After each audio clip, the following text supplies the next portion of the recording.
2026 ஸ்லாங்கூர் சுக்மா போட்டியிலிருந்து சிலம்பம் நீக்கப்பட்டிருப்பது அதிர்ச்சியையும் வேதனையையும் தருவதாக டிஎஸ்கே எனப்படும் டைனமிக் சீனார் காசிய மலேசிய சமூக நல சங்கத்தின் தலைவர் டத்தோ சிவகுமார் கூறியுள்ளார்.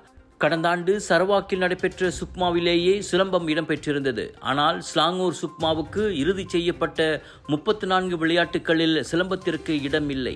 இந்தியர்களின் பாரம்பரிய தற்காப்பு கலையான சிலம்பத்திற்கு ஏற்பட்ட இந்த நிலைமை சிலம்ப விளையாட்டாளர்களின் கனவுகளை சுக்குநூறாக உடைத்திருப்பதாக சிவகுமார் வேதனை தெரிவித்தார். புதிதாக கபடி போட்டி சுக்மாவில் சேர்த்துக் கொள்ளப்பட்டதை எண்ணி மகிழ்ச்சி அடையும் அதேவேளை சிலம்பத்திற்கு வாய்ப்பு மறுக்கப்பட்டிருப்பது பெருத்த ஏமாற்றத்தை ஏற்படுத்தியுள்ளது. 1000 காரணங்களை கூறினாலும் சிலம்பத்தை நிலைநிறுத்தியிருக்க வேண்டும். பல்வேறு விஷயங்களில் தொடர்ச்சியாக இந்தியர்களை இப்படி ஏமாற்றக்கூடாது என சிவகுமார் கேட்டுக்கொண்டார். இவ்வேளையில் ஸ்லாங்கூர் சுக்மாவில் சிலம்பத்தை நீக்கிய இளைஞர் விளையாட்டுத்துறை அமைச்சின் முடிவு மிகவும் கவலையளிப்பதாக கோலலங்காட் மாவட்ட சிலம்ப கழக தலைவர் ஸ்ரீதரன் ரங்கநாதன் தெரிவித்தார். மலாய்க்காரர்களுக்கு சீலாட், சீனர்களுக்கு உஷு இருக்கும்போது இந்தியர்களின் ஒரே தற்காப்பு கலையான சிலம்பத்தை மட்டும் நீக்குவதற்கு காரணம் என்ன என அவர் கேள்வி எழுப்பினார். இந்தியர்களுக்கு சம்பந்தப்பட்ட விஷயத்துக்கு எப்பொழுதுமே அரசாங்கம் வாய்ப்புகள் குறைவா தான் இருக்கு. நீங்க பாத்தீங்கன்னா ஒரு மலாய்க்க சமுதாயத்துக்கு சீலாட்டை நீங்க கம்பல்சரியா வச்சிருக்கீங்க. சீன சமுதாயத்துக்கு உஷு இருக்கு. அதே மாதிரி இந்திய சமுதாயத்துக்கு சம்பந்தப்பட்ட ஒரு சிலம்பம் கண்டிப்பா நீங்க அந்த சிலம்பம் கொண்டாந்துருக்கணும்.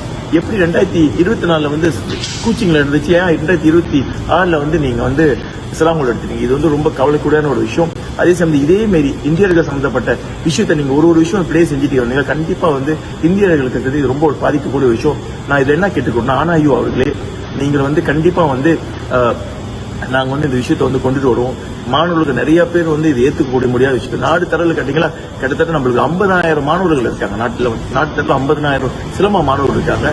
தயவு செஞ்சு இந்த விஷயத்தை கவனத்துக்கு கொண்டு. இம்முடிவு நாடு தழுவிய நிலையில் சிலம்பம் கற்று வரும் மாணவர்களின் உற்சாகத்தை குறைத்துள்ளது. குறிப்பாக கோலலங்காட்டில் மட்டுமே சுமார் 700 மாணவர்கள் சிலம்ப பயிற்சியை பெற்று வருகின்றனர். அவர்களில் 50 பேராவது சுக்மாவுக்கு தீவிர பயிற்சியில் ஈடுபட்டு வருகின்றனர். தற்போது அவர்களின் கனவு கலைந்திருக்கிறது. இது சற்றும் ஏற்றுக்கொள்ள முடியாத ஒன்று என ஸ்ரீதரன் வேதனையுடன் சொன்னார். ஸ்லாங்கூர் சுக்மாவுக்கு தேர்ந்தெடுக்கப்பட்ட விளையாட்டுகள் முக்கிய போட்டிகளில் பரவலாக இடம்பெற்று வரும் விளையாட்டுகளாகும். அவ்வகையில் சிலம்பம் ஒலிம்பிக், காமன்வெல்த், ஆசிய போட்டி, சி போட்டி என முக்கிய போட்டிகளில் இடம்பெறவில்லை என்பதால் அது ஸ்லாங்கூர் சுக்மாவில் இடம்பெறவில்லை. மற்றபடி இது இன ரீதியாக எடுக்கப்பட்ட முடிவு கிடையாது என அமைச்சர் ஹெனாயோ முன்னதாக தெளிவுபடுத்தியிருந்தார்.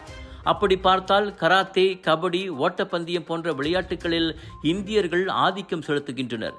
எனவே சிலம்பம் நீக்கப்பட்ட முடிவு இனம் சார்ந்தது அல்ல என்பதை அவர் மீண்டும் குறிப்பிட்டார். கடந்த ஆண்டு சரவாக் சுக்மாவில் 654 அல்லது 8 விழுக்காட்டு இந்திய விளையாட்டாளர்கள் பங்கேற்றதையும் அமைச்சர் சுட்டிக்காட்டினார்.